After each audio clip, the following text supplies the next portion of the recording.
gloire à l'agneau. Nous chantons gloire. Oui, gloire. Oui, gloire, gloire à l'agneau, car il est glorieux et digne de régner. L'agneau est souverain. Nous élevons la voix pour l'adorer. L'agneau est souverain. Car il est glorieux et digne de régner. L'agneau est souverain. Nous élevons la voix pour l'adorer. L'agneau est souverain. Car il est glorieux et digne de régner. L'agneau est souverain. Nous élevons la voix pour l'adorer. L'agneau est souverain.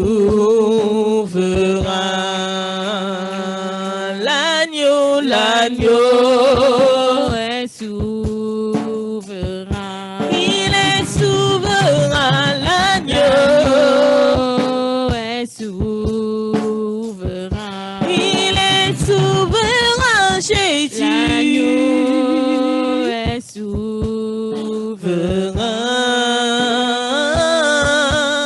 L'agneau est souverain.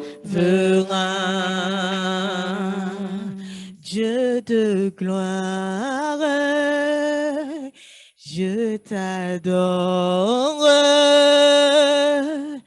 Ton nom s'élève en majesté de mes lèvres. Je célèbre ta victoire, ton règne, ton autorité. Digne es-tu, agneau de Dieu. Digne es-tu, agneau de Dieu. L'univers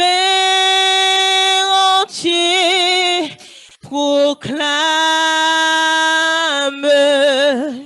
la beauté de ton saint nom. Digne es-tu, agneau de Dieu. Oh oui, digne es-tu, agneau de Dieu. Tous les anges ensemble acclament la puissance de ton nom. Dieu de gloire, je t'adore. Ton nom s'élève en majesté de mes lèvres. Je célèbre ta victoire, ton règne, ton autorité. Digne es-tu, agneau de Dieu.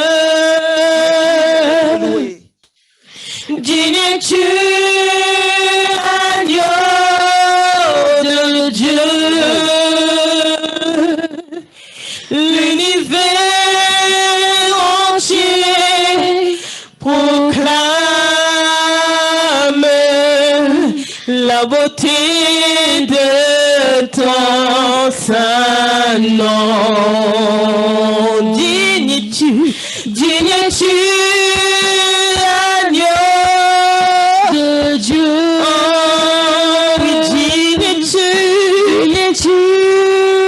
l'agneau de Dieu. Tous les anges ensemble acclament la puissance de ton nom. Tous les anges louent ta sainteté.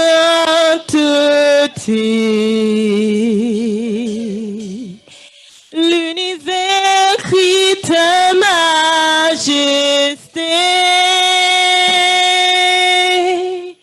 Chantons gloire et puissance, force et louange à l'agneau immolé. Tous les anges louent sa sainteté. L'univers crie sa majesté. Chantons gloire et puissance, force et louange à l'agneau immolé. À l'agneau immolé. À l'agneau immolé. À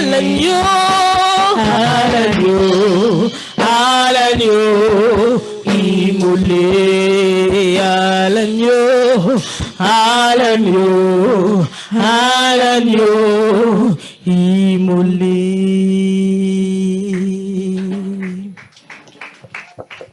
On acclame le Seigneur, acclamons le Seigneur, gloire à Dieu. Amen.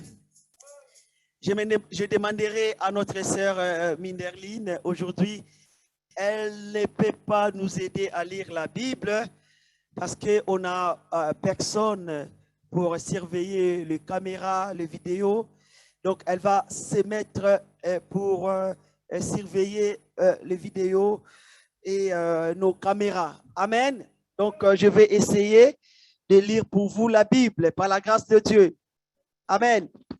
Aujourd'hui, nous allons écouter la parole et je vous dis la vérité, ce que nous allons attendre ce soir, c'est très, très, très important pour notre vie spirituelle. La raison pour laquelle je demanderai aux personnes qui sont sur Zoom, je vous vois. Amen. Restez branchés. Il ne faut pas aller dans la cuisine, il ne faut pas déplacer, il faut rester branché et à l'écoute. Amen. Quand vous allez vous déplacer, si vous n'êtes pas là, je vais vous voir.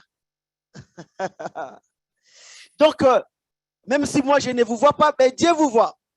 Et restez branchés à l'écoute de la parole de Dieu. Donc, restez là jusqu'à la fin. Faites comme si vous êtes dans l'église en présentiel.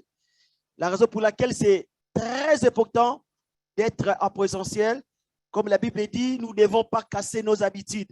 Nous nous sommes habitués de venir en présentiel. La COVID est venue, amen, et nous ne devons pas permettre à un virus ou à la COVID de voler nos bonnes habitudes pour la gloire de Dieu. Amen. La raison pour laquelle que j'encourage et je n'arrêterai jamais d'encourager le peuple de Dieu, amen, de venir en présentiel dans l'église. Il y avait un temps, il y avait même de travail, des gens qui travaillaient en distance, les gens qui travaillaient à la maison. Mais à un moment, les entreprises ont réclamé, ont dit non, vous pouvez venir en présentiel. Donc, il y en a qui font une semaine sur deux. Ils travaillent à la maison, ils travaillent à l'entreprise en présentiel. Mais ce n'est pas une bonne habitude que les chrétiens restent à la maison 2 mois, 3 mois sur Zoom, sur l'Internet, parce que c'est difficile de pratiquer la communion fraternelle en distance. c'est compliqué, c'est difficile. Et la Bible nous demande de vivre la communion fraternelle. Et cela est possible que en présentiel. Amen. Donc, moi, je crois que c'est la volonté de Dieu que nous puissions avoir Zoom. C'est la volonté de Dieu que nous puissions prêcher sur l'Internet. Pourquoi? C'est pour atteindre les non-atteints. Atteindre des personnes qu'on ne pouvait pas atteindre en présentiel. C'est pour vraiment toucher des personnes qui ont des vrais problèmes de ne pas venir à l'église. Ou ça nous sert aussi au moment quand il y a le confinement. Les Zooms, la prédication sur l'Internet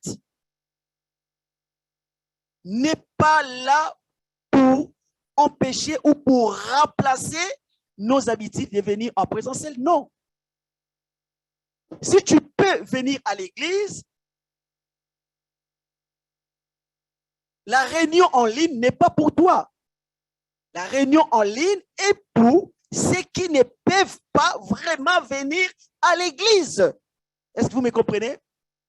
Ceux qui peuvent venir à l'église, la réunion en ligne n'est pas pour vous. Mais vous pouvez voir une prédication sur YouTube, ce n'est pas un problème.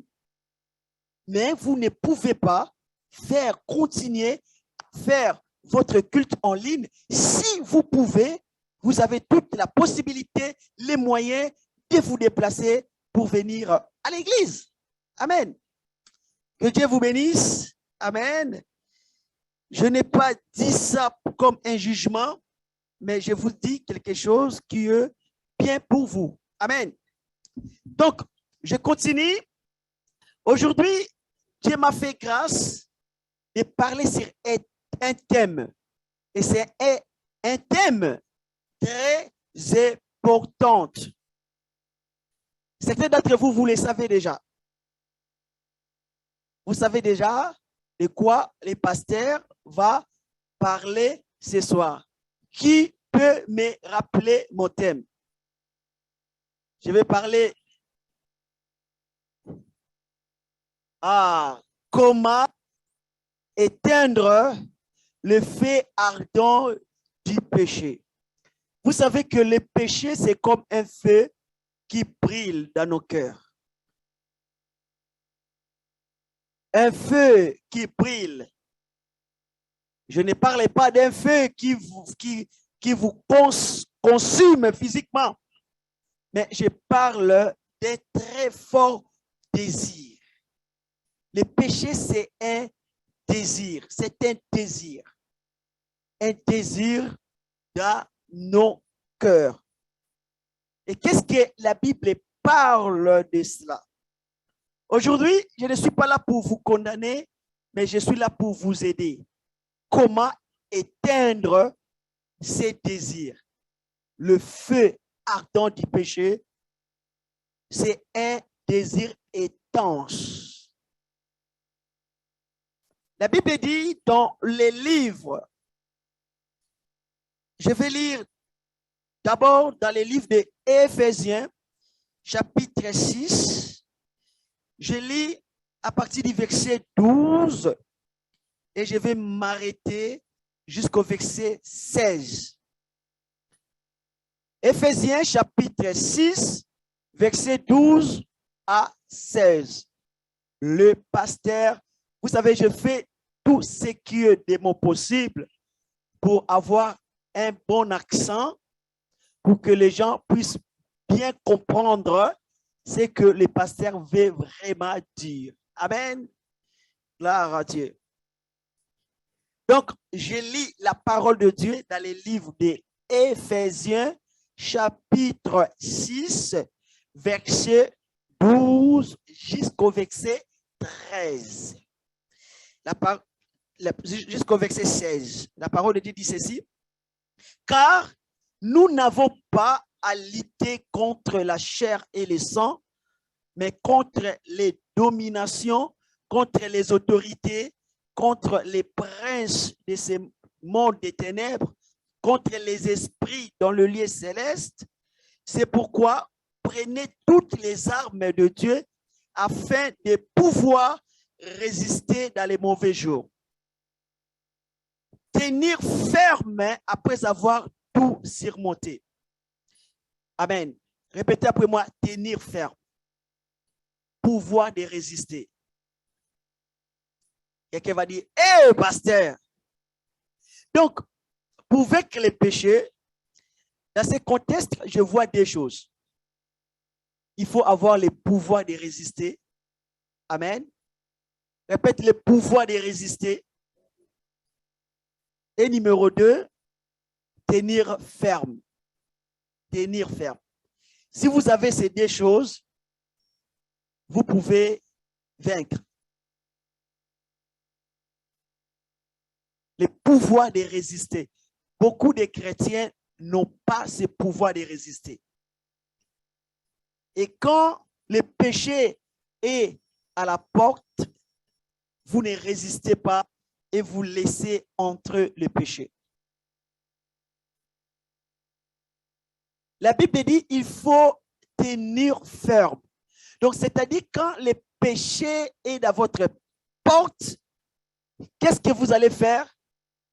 Il faut résister et se tenir ferme. Le péché, c'est un désir ardent. C'est comme le feu qui vous consume. Le désir de faire quelque chose. Et c'est ces désirs que vous devez résister. Je vais vous parler d'un homme, mais je vais terminer d'abord à lire ces passages.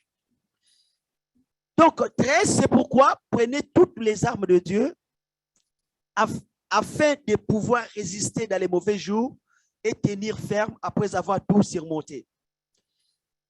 Tenez donc ferme, ayez à vos reins la vérité pour ceinture, revêtez la cuirasse de la justice, mettez pour chaussures à vos pieds les ailes que donne l'évangile de paix, prenez par-dessus de tout cela les boucliers de la foi afin avec lesquels vous pourrez éteindre toutes les traits enflammés du malheur. Amen. Ici, j'aimerais vous dire, je prends seulement le verset 16. Donc, vous pouvez éteindre le feu de ces désirs ardents que par la foi en Jésus-Christ. Je répète encore. Quand le feu là, ça brille en vous, les péchés, pour éteindre ce feu ardent,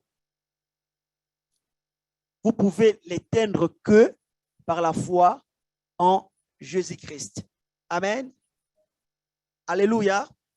Je vais lire encore un autre verset pour vous faire comprendre que le péché, c'est un désir qui frappe à vos portes. Un désir ardent. Et parfois, ces désirs, si vous n'ouvrez pas la porte, ces désirs couchent à ta porte. En tout cas, ces désirs, il attend les bons moments pour se manifester, pour frapper. La Bible dit dans le livre de Genèse, chapitre 4, verset 7. Ici, Dieu parle à un homme qui s'appelle Caïn. Et Dieu dit ceci, Genèse 4, 7. Il dit, certainement, si tu agis bien, tu relèveras ton visage. Et si tu agis mal, le péché se couche à ta porte. Et ses désirs se portent vers toi. Mais toi, domine sur lui. Amen. Alléluia. Qui veut dominer sur le péché ce soir? Donc, si vous désirez dominer sur le péché, selon la Bible, vous pouvez dominer sur les péchés. Amen. Répète après moi. Dis, je domine sur les péchés.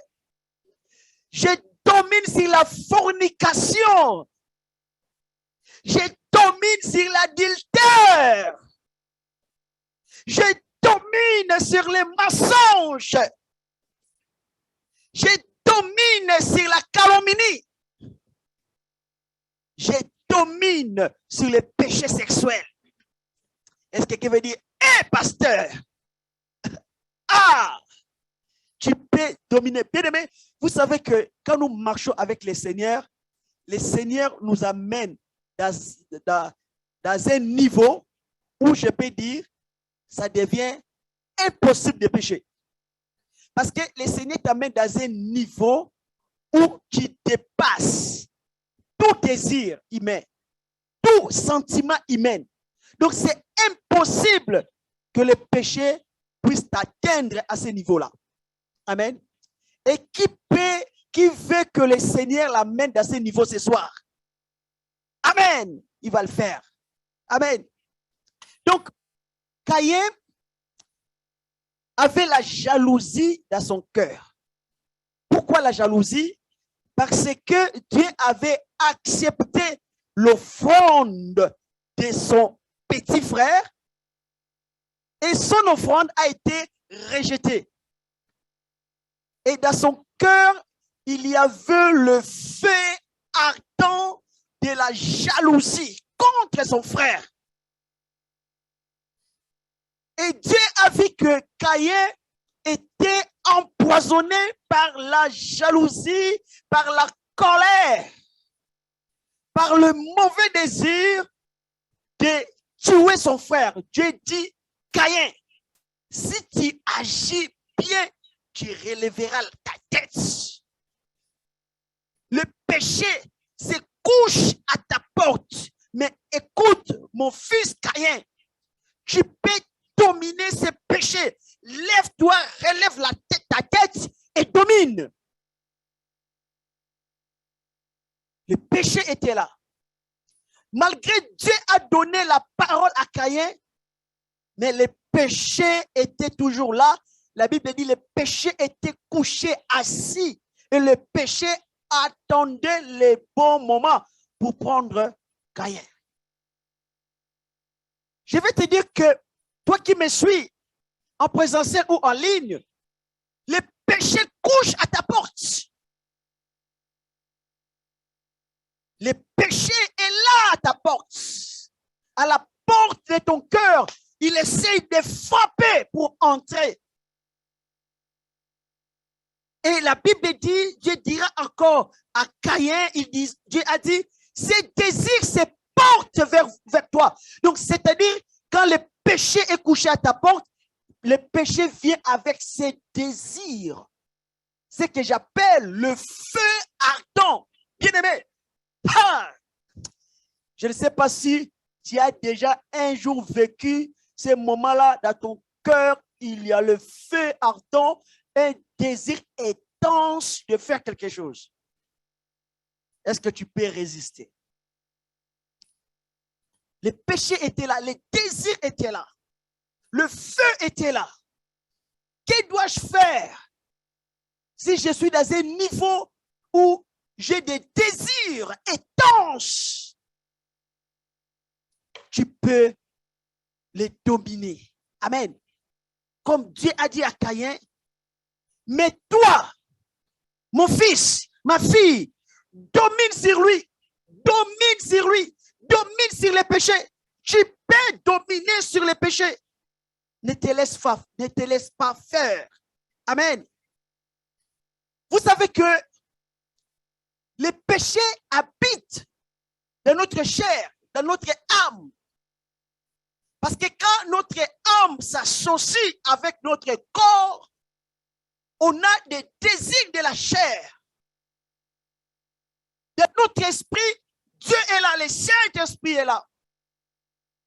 Et parfois, le péché se couche et se réveille dans notre chair.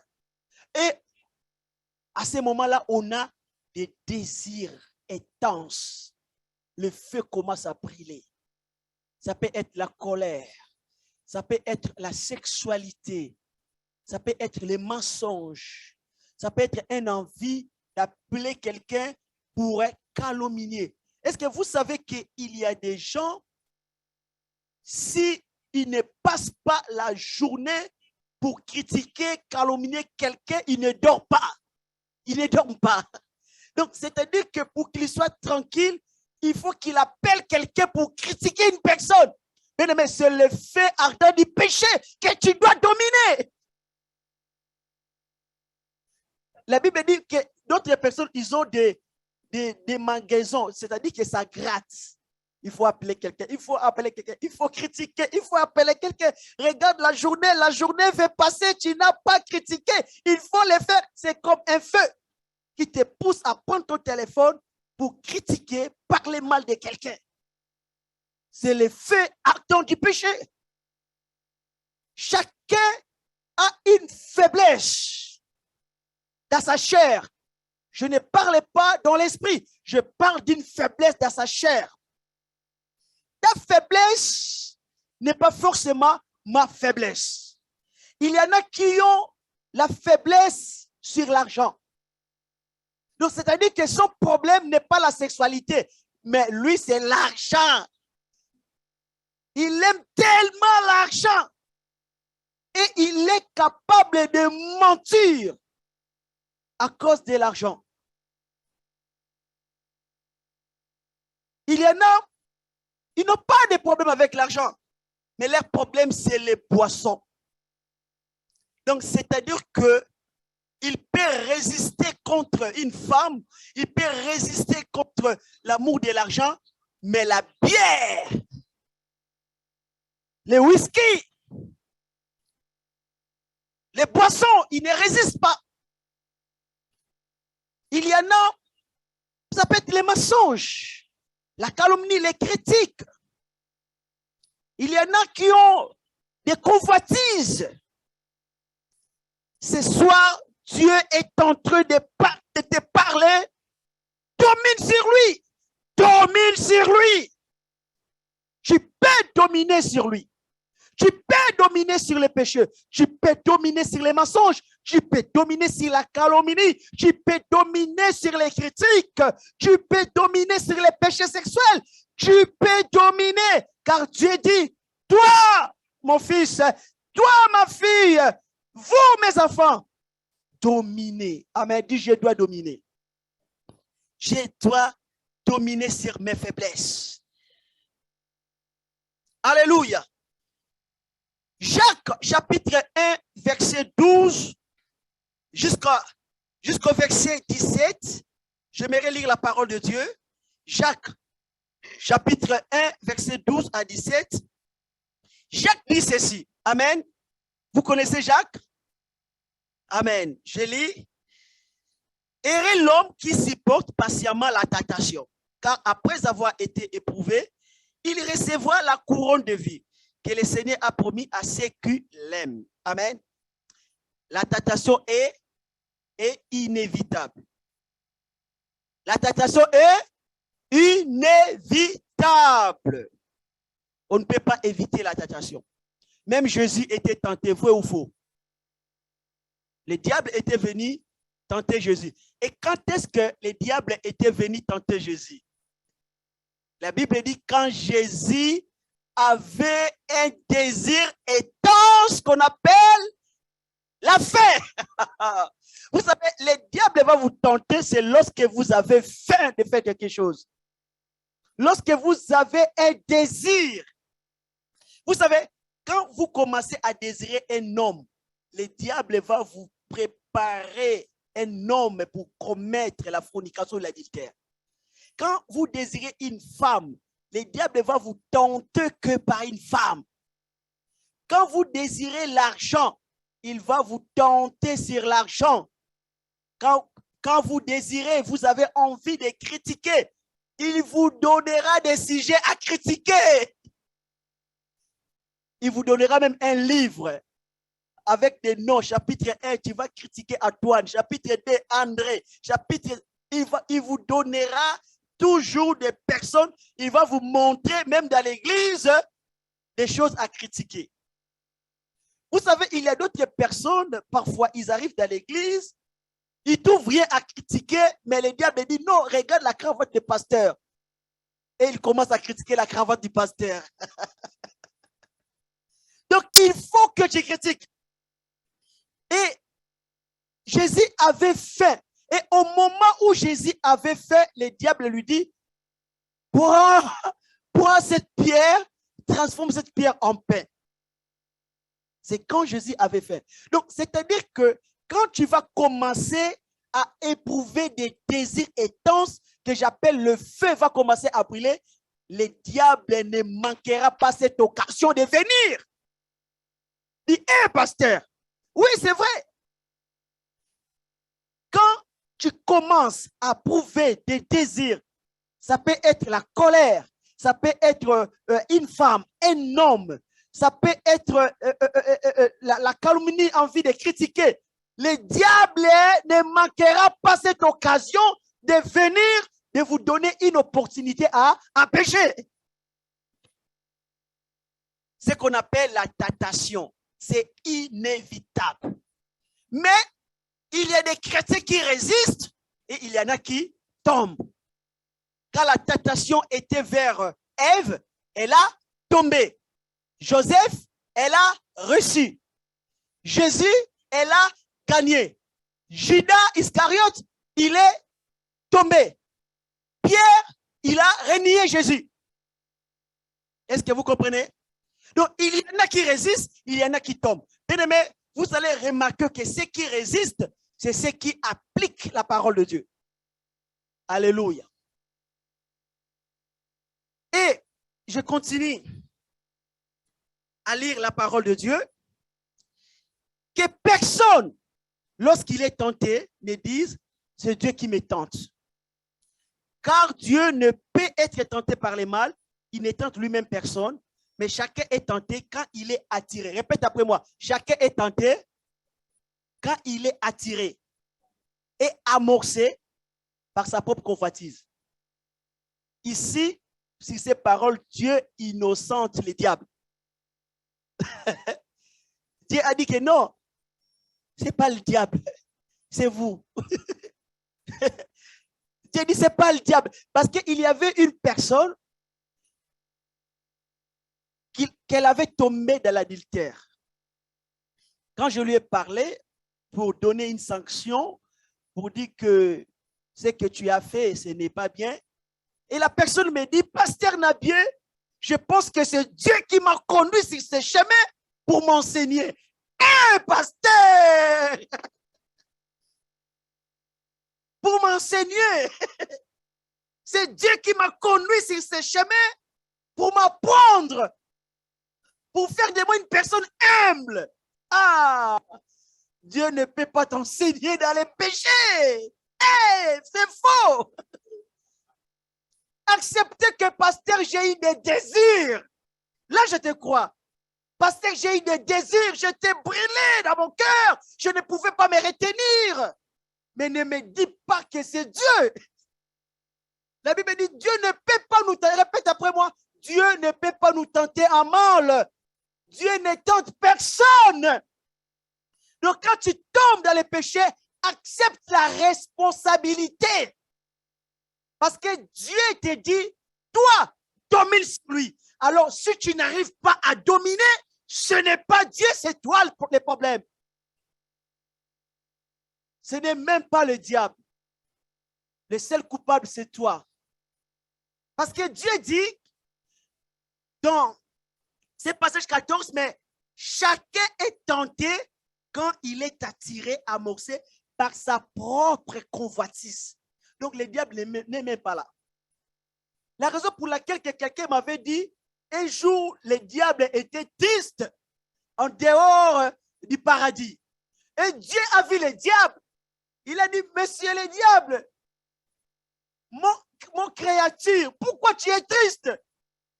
Le diable dit, mais je ne comprends pas les hommes.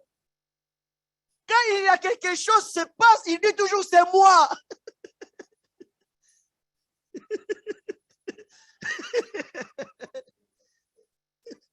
Je suis accusé à tort.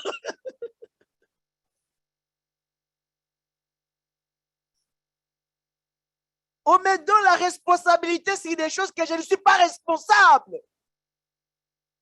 Donc, quand l'homme est tenté, Tout d'abord parce qu'il est attiré.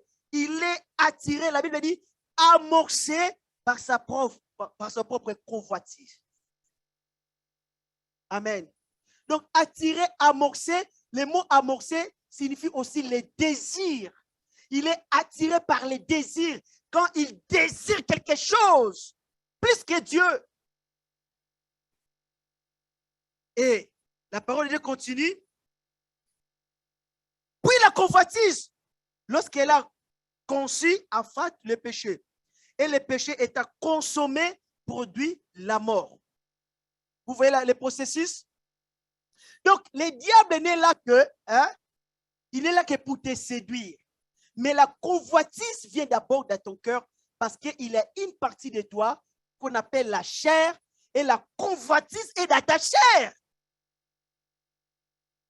La raison pour laquelle que la Bible dit, nous ne devons pas vivre par la chair. Une personne qui vit dans la chair, amen, il ouvre les portes à ce qu'on appelle la convoitise. Ce n'est même pas le diable là, c'est ta propre convoitise. Le diable ne peut pas te faire tomber si tu n'as pas la convoitise. Le diable ne peut pas te faire tomber si tu es dans l'esprit. Mais le diable peut réussir si toi-même d'abord, tu ouvres les portes à la convoitise. Amen. La raison pour laquelle que la Bible dit dans 1 Pierre chapitre 5 verset 9, la Bible dit, résistez-lui avec une foi ferme, sachant que les mêmes souffrances sont imposées à vos frères dans le monde. Dis, répète après moi, résistez-lui. Ne cédez pas. Amen. Donc, c'est-à-dire que quand tu as des désirs, le diable va venir. C'est l'occasion. C'est comme si tu donnes l'accès au diable. Comment nous donnons l'accès au diable? Nous donnons l'accès au diable quand on est dans la convoitise de la chair. Comment Ève avait donné l'accès au diable? Regardez le comportement de Ève et Adam. Répète après moi. Le comportement de Ève et Adam était différent dans le jardin. Pourquoi? Tu vas remarquer que Adam n'était pas proche du fruit défendu. Qui était proche? Qui avait des désirs de manger? Voilà pourquoi elle est tombée. Vous comprenez? Donc, c'est-à-dire que le diable était venu séduire Ève, amen, par sa propre désir, par sa propre convoitise. Parce que pourquoi la chose que Dieu t'a dit de ne pas le faire, de ne pas manger, pourquoi tu fais toujours des tours? Tu tournes toujours sur la chose. La Bible dit, il faut fuir, mais toi tu tournes là. Adam était loin. Tu vas remarquer que Adam, avant de tomber, c'est Ève qui a ramené les fruits vers lui. Donc, Adam était loin. C'est la femme qui lui a donné. Donc, cela veut dire que Ève avait la convoitise. Et le diable vient, dès qu'il remarque la convoitise dans ton cœur, il vient. Il vient pourquoi? Il vient te séduire, te pousser. Laisse-moi te dire la vérité. Si tu n'as pas la convoitise dans ton cœur, tu ne peux pas tomber. Prenons un exemple. Tu n'aimes pas. Est-ce que quelqu'un peut me dire quelque chose qu'il n'aime pas manger? Dis-moi quelque chose que tu n'aimes pas manger. Poisson. Ah, c'est vrai? D'accord. Viens. C'est bien, viens. Elle n'aime pas manger les poissons. Amen. Donc, cela veut dire que si tu veux la tenter, la séduire avec les poissons, c'est négatif. Tu ne réussiras pas. Pourquoi? Parce qu'elle n'a pas la convoitise sur les poissons. Vous comprenez? Si tu la ramènes les poissons, elle ne va pas tomber avec les poissons parce qu'elle n'aime pas. Et le diable qui sait, Si le diable veut la tenter, vous pensez que le diable va ramener les poissons? Non, il ne ramènera pas les poissons. Pour attraper les poissons dans l'eau, qu'est-ce que tu vas mettre? L'appât? Tu vas mettre quelque chose que les poissons aiment manger. Donc, c'est-à-dire que si tu prends quelque chose que les poissons n'aiment pas ou les poissons ne mangent pas, tu jettes dans l'eau pour attraper les poissons, tu n'attraperas aucun poisson. Aucun poisson ne sera séduit. Pour attraper les poissons, il faut trouver quelque chose que les poissons aiment avec convoitise. Et ce que le diable fait, merci, c'est ce que le diable fait. Amen. Si tu n'aimes pas manger les sakasaka, le diable ne viendra pas avec les sakasaka. Si tu aimes manger les chocolats, le diable va venir avec le chocolat. Et pose-moi la question, pasteur, pourquoi le diable n'est pas allé vers Adam? Pourquoi elle a choisi Ève? Dit c'est à cause de la convoitise d'Ève. Parce que le diable savait que Adam n'avait pas la convoitise de manger les fruits. Donc, c'est-à-dire que si le diable était allé voir Adam, c'était négatif. Le diable savait que sa tentation marchera avec Ève. Amen. Il y a des personnes qui me suivent. Si le diable vous tente avec de l'argent, vous n'allez pas vous laisser séduire. Parce que vous êtes fort là. Et vous êtes fort. Vous n'avez pas la cupidité.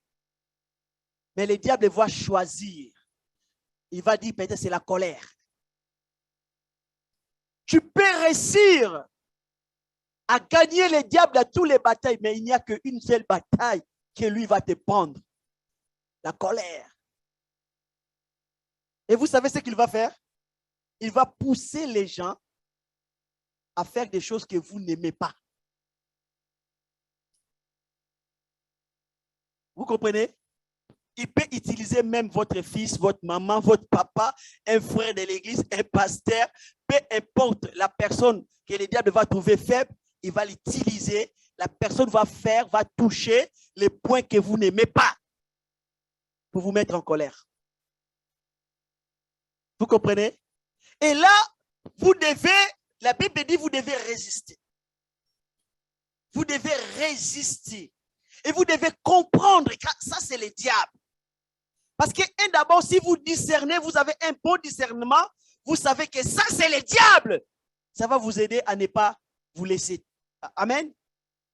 Il faut résister avec foi ferme, en comptant sur Jésus et par la foi dans la parole de Dieu. Amen. Il y a des choses qui vont vous aider à être fort spirituellement. C'est la parole de Dieu et la prière. Répète après moi, la parole de Dieu et la prière. Les deux marchent ensemble. À Sarcelles, j'ai remarqué une chose à l'église de Sarcelles. On avait deux réunions dans la semaine. On avait la réunion de mardi qui était la prière et la réunion de jeudi qui était l'enseignement. Qui va me répondre entre les deux réunions, quelle est la réunion où il y avait beaucoup de monde? Les mardis, la prière. Mais pourquoi les gens aiment beaucoup plus la prière que l'enseignement? Je vais vous dire la vérité. La prière n'est rien sans la parole de Dieu. Vous comprenez? Donc, c'est-à-dire que si vous n'avez pas foi dans la parole de Dieu, vos prières sont vides, rien. Parce que tout le monde prie. Les musulmans prient, les bouddhistes prient, toutes les religions prient. Amen. Mais Dieu est dans sa parole. Si vous priez selon la parole de Dieu, vous allez vivre des résultats. Alléluia. Et vous allez remarquer que toutes les personnes là qui courent que vers la prière, qui négligent la parole de Dieu, n'ont pas de grandes victoires, n'ont pas de résultats. même s'ils font beaucoup de bruit à crier Seigneur, Seigneur. D'ailleurs, la Bible dit, ce n'est pas ceux qui disent Seigneur, Seigneur, qui entreront dans le royaume de cieux. Ceux qui disent Seigneur, Seigneur, c'est quoi? C'est la prière. Amen. C'est la prière. Les gens qui prient, qui crient, qui chassent les démons tout le temps, mais qui négligent l'obéissance de la parole de Dieu. La Bible dit, ces gens-là n'entreront pas dans le royaume de Dieu. Amen. Il faut prier, oui, mais il faut marcher par la parole. La Bible dit dans le livre de Psaume, chapitre 119, verset 11, Psaume 119, verset 11, la Bible dit, je serre ta parole dans mon cœur afin de ne pas pécher contre toi. J'ai vu une personne qui prie, il prie pour qu'il ne tombe pas dans les péchés. J'ai dit, tu fais bien, mais il faut appliquer aussi la parole de Dieu. Parce que David dit, je serre ta parole dans mon cœur afin de ne pas pécher contre. Est-ce qu'il a dit, je prie pour ne pas pécher contre toi? Il dit, je serre, amen, ta parole dans mon cœur afin de ne pas pécher contre. Bien-aimé, tu dois aimer la parole de Dieu. Aimer la parole de Dieu, lire la parole et écouter la parole de Dieu pour être fort spirituellement. Josué, chapitre 1, verset 8, la Bible dit que ce livre de la loi ne s'éloigne point de ta bouche. Médite les jours et nuits pour agir fidèlement selon tout ce qui est écrit. Car c'est alors que tu auras du succès dans tes entreprises, c'est alors que tu réussiras. Dis, répète après moi, la parole donne la réussite. La parole donne la victoire. La parole donne le succès. Amen. Et Hébreux chapitre 1, verset 3, Hébreux 1, verset 3, la Bible dit, et qui étant les reflets de sa gloire et la preuve de sa personne, soutenant toutes les choses par sa puissance, sa parole puissante. Répétez après moi, soutenant toutes choses par sa parole puissante. Donc, cela veut dire que Dieu te soutiendra avec quoi? Non seulement avec la prière, mais avec sa parole. Il faut écouter, lire la parole. Amen. Aimer les enseignements. Alléluia. Est-ce que quelqu'un peut me donner un grand amen? Nous devons prier. Et nous devons aussi la parole de Dieu. La Bible dit, veillez et priez pour que vous ne tombez pas dans la... Mais comment je peux veiller? Je peux veiller avec la parole de Dieu. Amen. Je veille, je suis dans la parole de Dieu et je prie. La prière est aussi très importante parce que dans la prière, c'est là que je demande, je proclame l'intervention et l'aide de Dieu dans ma vie pour résister contre les péchés. Écoutez-moi bien. Je vais maintenant dire des choses sérieuses. Amen. Je vais dire des choses sérieuses. Prenons exemple. Tu es à la maison. Tu commences à avoir des désirs d'aller avec un homme. Là, tu n'as pas encore péché. Tu comprends? Avoir des désirs, tu n'as pas encore péché. Tu commences à prouver des désirs. Ce qu'on appelle la convoitise, le péché est venu dans ta porte, frapper. Qu'est-ce que tu peux faire? Ce que tu dois faire quand les désirs commencent à se manifester, il faut réagir tout de suite. Ne donnez pas une seconde, 2 secondes à cela. Parce que si tu donnes quelques secondes, c'est fini. Vous comprenez? Tu risques de tomber, d'aller plus loin. Ne donnez pas beaucoup de secondes. Est-ce que vous pensez que Jésus était aussi tenté dans sa pensée? Oui. Est-ce que Jésus, dans sa chair, le corps de Jésus avait aussi des désirs? Oui. Jésus avait des désirs. Mais comment Jésus ne se laissait pas à ses désirs humains, à ses appétits de la chair? Parce que Jésus savait, amen, chasser de ne pas donner une seconde au désir mauvais. Vous comprenez? Jésus savait comment réagir. Donc, c'est-à-dire que je vous donne une leçon. Ne donnez pas beaucoup de temps. Vous allez éprouver des désirs. Ça va venir. Mais quand ça vient, ne donnez pas beaucoup de secondes. Il faut dominer tout de suite. Et ce qui peut vous aider à dominer, proclamer une parole de Dieu sur ça. Ou commencer à prier en langue. Ou en français, commencer à prier. Commencer à prier. Atapia, c'est la parole de Dieu. Amen. Tu prononces la parole et tu pries. C'est inévitable. Vous pouvez avoir des mauvaises pensées. Ça peut venir. Écoutez, dès qu'une mauvaise pensée vient, la Bible dit, c'est la convoitise, c'est ta propre convoitise. Dès que ça vient à vous, il y a des désirs qui viennent avec. Vous comprenez? Dès que vous vous laissez entrer dans ces désirs, dans vos pensées, c'est fini. Vous êtes cuit. Donc, c'est-à-dire que pour tomber, ça vous manque seulement une bonne occasion. Et le diable ne tardera pas à vous le donner, à vous la donner. Donc, je répète encore. Quand les mauvais désirs viennent à vous, ça peut être la colère ou les désirs sexuels, des choses comme ça. Dès que vous donnez le temps pour méditer dans ces désirs, c'est fini. Vous êtes là, à partir de ces moments-là, vous êtes tombé. Donc, ça vous manque que l'occasion pour consommer. Et vous allez remarquer que dès que vous commencez à méditer sur des mauvaises pensées, quand l'occasion se présente, vous allez avoir la faiblesse de résister. Est-ce que vous me comprenez? Quand la mauvaise pensée vient, peu importe, dès que vous ouvrez la porte, vous commencez à méditer dans votre pensée. Si le diable vous donne l'occasion, vous n'allez pas résister, car votre résistance sera affaiblie. Mais si la mauvaise pensée vient, vous refusez, vous résistez avec la parole de Dieu. Si le diable vous donne l'opportunité, vous allez aussi résister. Vous n'allez pas tomber. Quand est-ce qu'on perd le combat, la bataille? C'est dans la pensée. Ce n'est pas que quand tu consommes, parce que beaucoup de personnes pensent que c'est quand on consomme physiquement les péchés, c'est là qu'on est tombé. Non, on est déjà tombé quand on laisse la porte de nos pensées ouverte, quand les péchés entrent dans la pensée.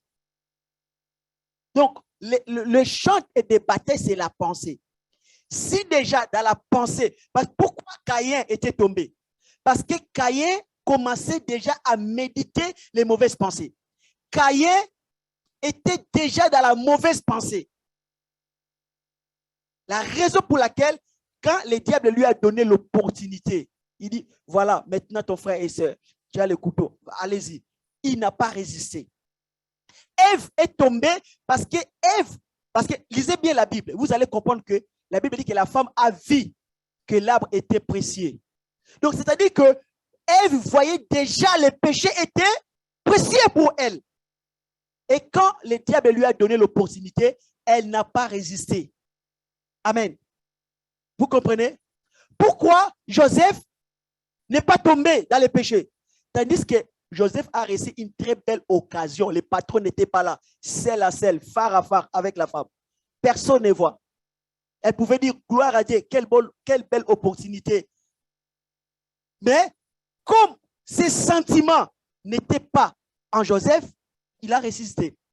Si Joseph avait déjà la pensée, et quand la femme de Potiphar dit, voici l'occasion, Joseph devait même plonger sur l'occasion. Mais il n'a pas plongé sur l'occasion parce que cela n'était pas dans sa pensée. Dans sa pensée, il disait, c'est la femme de mon chef. Tu vois? Mais il y a des frères, déjà que une femme que vous n'avez pas encore abordée, mais dans vos pensées, vous voyez déjà que vous êtes au lit avec elle. Donc, c'est-à-dire que si la femme vous donne l'opportunité, hey, le frère est parti. Donc, il faut résister dans la pensée d'abord. Amen. Il ne faut pas vous laisser vaincre dans la pensée. Un homme vaincu dans sa pensée, il lui manque une occasion pour consommer les péchés physiquement. Alléluia. Résistez dans la pensée. La raison pour laquelle que vous devez remplir vos pensées de la parole de Dieu. Vous devez prier dans vos pensées. Ne pas laisser la porte ouverte de la pensée. Parce que tout commence par la pensée. Si tu es vaincu dans la pensée, c'est fini. Ça te manque une occasion.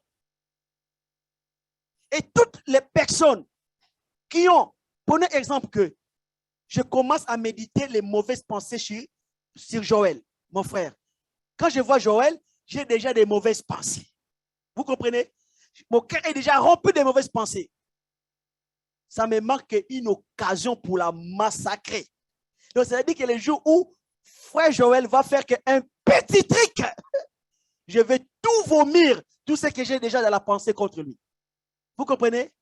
Mais si mon cœur aime le frère Joël, même si le diable me tente de dire quelque chose contre lui, parce que dans mon cœur, dans mes pensées, je l'aime, le diable ne va pas me réussir.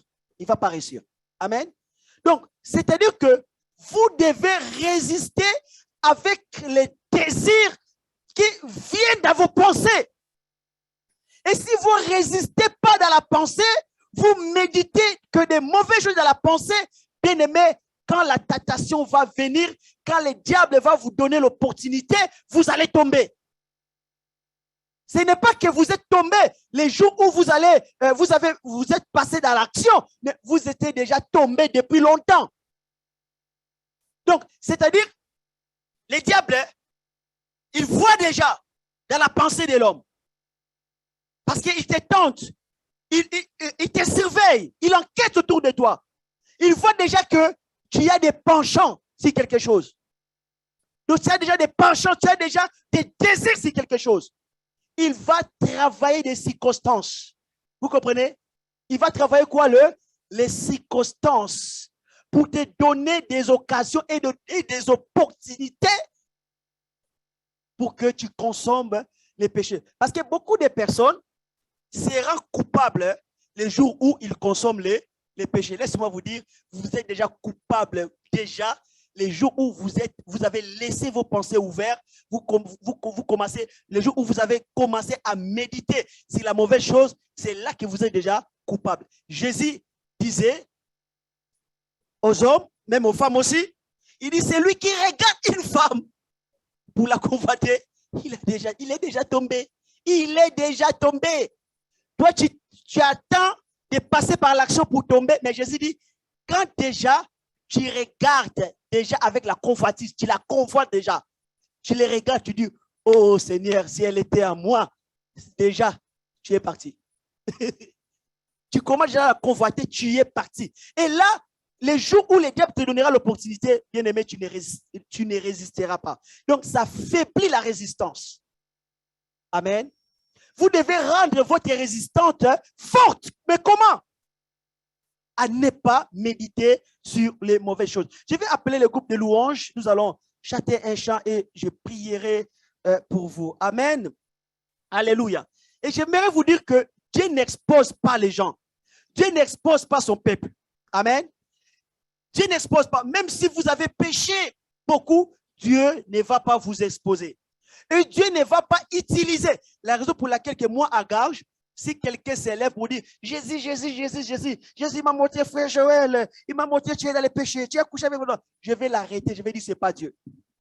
Parce que Dieu ne peut pas exposer son enfant même dans la prophétie. Amen. Dieu ne peut pas exposer. Parce que la prophétie dans l'église n'est pas là pour mettre les scandales. Parce que tu commences à dire le péché de quelqu'un, ça va causer les scandales. Même les bébés spirituels qui sont là, comment ils vont regarder ses frères. Tu tues les frères. Et les frères auront honte. C'est scandale de dire ces choses. Prenez l'exemple que quelqu'un s'élève pour prophétiser pour un intercesseur, pour un chantre, pour un pasteur, que Dieu m'a montré que le pasteur qui a commis l'adultère. Je vais dire, arrête-toi, ce n'est pas Dieu, c'est le diable. Parce que tu crées les scandales. Tu veux détruire l'église ou quoi? Tu veux détruire l'église ou quoi? Parce que la Bible dit la prophétie édifie, encourage, exhorte. La prophétie ne crée pas les scandales dans l'église. La raison pour laquelle que j'enseigne des personnes qui prophétisent, je l'enseigne la vérité. La prophétie, c'est pour encourager l'église. Et si tu as reçu quelque chose contre les frères, sur les péchés du frère, viens voir les pasteurs. La Bible dit, si tu vois ton frère en train de pécher, qu'est-ce que tu dois faire? Tu dois dire ça dans la prophétie dans l'église? Non, tu dois aller voir ton frère. D'abord, va voir ton frère. Parle avec ton frère en secret, en secret, en secret. Parce que si tu le dis dans l'église, c'est public. Vous comprenez? Si tu le dis dans l'église, c'est public. Amen. En secret, entre toi et ton frère, parle-lui sur son péché. Vous comprenez? Dieu n'est pas un Dieu de désordre. Vous savez que tu prophétises, un frère est dans les péchés de la fornication. Si le frère a été marié ou que la prophétie est fausse, tu crées les problèmes dans son couple. Et tu crées des problèmes sur des bébés spirituels. Comment ils vont regarder ses frères? Et le lendemain, le frère va venir encore à l'église. Comment l'église va les regarder? Amen. Et c'est comment les autres ils vont penser sur lui. Est-ce que tu penses que par tes prophéties, tu vas créer plusieurs sujets de calomnie? Parce qu'il y a d'autres qui vont raconter à d'autres personnes. D'autres vont parler. Surtout aujourd'hui, je pense que d'autres vont faire des vidéos sur YouTube. Et tu crées les scandales dans l'église. La prophétie ne crée pas les scandales dans l'église. Ça peut arriver que Dieu révèle le péché d'un frère ou d'une sœur, mais on va le voir en secret. On va parler avec elle dans le secret. Et aider les frères à se révéler, à se relever et à se repentir. La Bible dit, les justes tombent 7 fois et l'Éternel les relève. Amen. Donc, celui qui expose les gens, c'est le diable. Parce que quand Dieu te dit, mon frère, répands-toi, tu refuses. Il utilise la deuxième personne, tu refuses. Troisième personne, tu refuses. Maintenant, Dieu va reculer, il va te laisser et le diable viendra. Il va t'envoyer une femme, tu vas faire des choses avec elle, elle va filmer la scène, 2 minutes après sur YouTube. Tu es exposé, mais ce n'est pas Dieu, c'est le diable. Amen. Dieu n'est pas là. Dieu, tout simplement, comme tu ne veux pas l'écouter, il te laisse. Et le diable vient, il t'expose. Mais ce n'est pas la prophétie, ce n'est pas Dieu. Amen. Dis, Dieu aime son peuple. Dieu veut la repentance de tous. Amen. Dieu veut que nous puissions dominer les péchés. Lèvons-nous, nous allons chanter un chant et nous allons prier au nom de Jésus. Nous avons soif de plus. Esprit de Dieu, souffle sur nous. Nous avons soif de plus. Esprit de Dieu, nous t'attendons.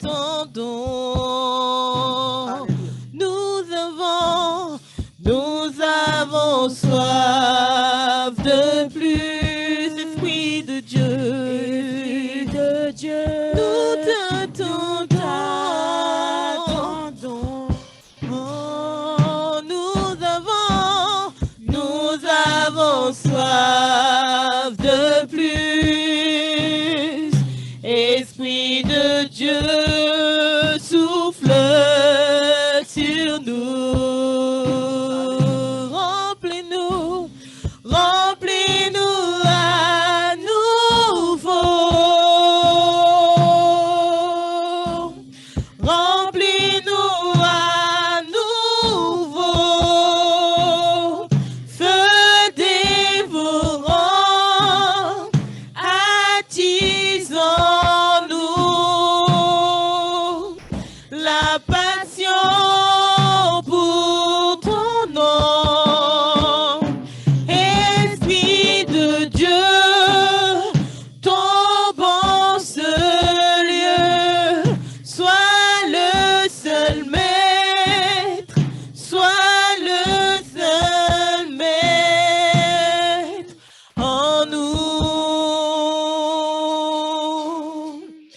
comme un vent violent, nous revêtir de ta puissance.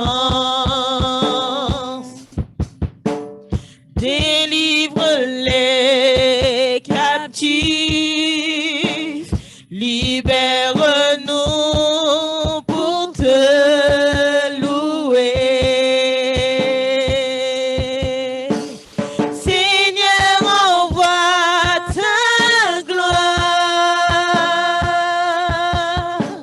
Seigneur, envoie ta gloire. Feu dévorant, attisons-nous la passion pour ton nom. Esprit de Dieu, ton bon seul lieu, sois le seul maître, sois le seul maître, feu dévorant, attisons-nous la passion pour ton nom. Esprit de Dieu, ton bon seul lieu, sois le seul maître, sois le seul maître en nous. Je vais prier pour vous. Je vous donne des conseils. Numéro 1, il ne faut pas provoquer le feu. N'allumez pas le feu. Ce qui allume le feu, les films pornographiques. Quand tu regardes ces films, ça finira mal. Tu auras des désirs sexuels, c'est sûr. Tu vas allumer le feu et tu finiras peut-être par faire les masturbations ou autre chose et pécher. N'allumez pas le feu. Évitez cela. Et ne regardez pas les mal que les gens t'ont fait. Ne méditez pas sur les mal, c'est parce que ça ne va pas t'aider. Ça va ramener dans ton cœur la haine, la colère, tu vas détester. Évitez de regarder trop les mal, ce que les gens t'ont fait du mal. Ne regarde pas ces côtés-là. Ça va allumer le feu de la colère en toi. Ton cœur sera meurtri, il aura l'amertume. Tu vas détester, tu vas manifester la haine. Évitez de méditer, de regarder souvent les mal que les autres t'ont fait. Vous comprenez? La Bible dit nous sommes sauvés par grâce au moyen de la foi. Je ne peux pas gagner le combat du péché par moi-même. Non, je peux gagner que par la grâce de Dieu. Amen. Bien-aimé, j'ai l'expérience dans les ministères et j'ai constaté que la force des nabiers ne m'aidera pas avec les péchés. Le caractère des nabiers ne m'aidera pas. Ce qui peut m'aider, je dois compter sur la grâce de Dieu par la foi. Amen. La raison pour laquelle que ceux qui tombent dans les péchés, je ne suis pas le meilleur. Je ne suis pas plus que eux. Je ne suis pas meilleur qu'eux. Moi, si je ne tombe pas, ce n'est que par la grâce de Dieu. C'est la grâce. Paul disait, je suis ce que je suis par la grâce. Bien-aimé, je te dis la vérité, s'il n'y a pas la grâce de Dieu, on te laisse face au péché, tu tomberas. Je te dis la vérité. Personne ne peut résister contre les péchés, contre les diables. Parce que les péchés, c'est une puissance. C'est un pouvoir. Et l'homme n'a pas ce pouvoir contre les péchés, sauf que c'est Dieu qui nous donne ce pouvoir pour vaincre les péchés. Amen. Comptez sur la grâce de Jésus. Comptez sur la grâce de Dieu. Alléluia. Par la foi, tu vas vaincre. C'est Dieu qui va t'amener à un niveau où tu ne pourras plus tomber. Mais les personnes qui comptent souvent sur leur propre force, ils finissent par tomber dans les péchés. Donc Dieu ne tente pas. D'abord, c'est notre convoitise. Et les diables profitent par là pour nous pousser, pour nous séduire à tomber dans les péchés. Lève tes mains, nous allons prier. Tu as besoin du pouvoir pour résister. Tu as besoin du pouvoir pour résister. Et Dieu est celui qui nous donne ses pouvoirs. Tu as besoin de te tenir ferme. Et Dieu est celui qui nous donne la force pour que nous puissions nous tenir fermes contre ces combats dans les péchés. Répète après moi, dis Seigneur Jésus, je ne compte pas sur ma force pour lutter contre les péchés, mais je compte sur ta grâce. Tu as vaincu les péchés pour moi. Sur la croix, ma chair a été crucifiée et je compte sur ta grâce. Et par la foi, et je crois, la grâce de Dieu est sur moi. Et la grâce de Dieu m'a amené dans un niveau où les péchés ne peuvent pas m'atteindre. Merci Seigneur de me donner tous les jours la victoire sur les péchés. Je domine sur les péchés. C'est la volonté de Dieu que je domine sur les péchés. Je domine sur les diables. Je domine sur les démons. Je domine sur la sorcellerie et je domine sur les péchés grâce à Jésus, lui qui est mort sur la croix pour mes péchés et il est ressuscité le troisième jour. Merci Seigneur pour la victoire que j'ai sur les péchés dans le nom de Jésus. Merci Seigneur, tu m'aides dans toutes mes faiblesses, tu me donnes la force contre mes faiblesses de la chair. Tu me donnes la force de dominer. La parole de Dieu dit que les faibles disent qu'ils sont forts. Et je proclame, je suis fort. Par le sang de Jésus, par Jésus-Christ, mon Seigneur Sauveur, je suis fort dans le nom de Jésus-Christ. Merci Seigneur Jésus. Amen. On acclame pour notre Seigneur Jésus-Christ. Amen. Nous sommes à la fin de notre réunion et la sœur Frédérique va vous proposer des enveloppes pour ceux qui souhaiteraient soutenir, bénir l'œuvre de Dieu. Et je crois aussi ceux qui sont sur Zoom, sur Facebook, vous désirez peut-être soutenir l'œuvre de Dieu par une offrande, vous pouvez le faire tout simplement à nous écrire, à nous demander nos coordonnées bancaires et nous allons vous l'envoyer. Donc, merci pour vous tous. Que le Seigneur vous bénisse. Amen. Gloire à Dieu. Soyez bénis. Amen. Merci pour votre présence. Et rendez-vous, c'est ce vendredi à 18h30. Vendredi à 18h30, nous avons un rendez-vous.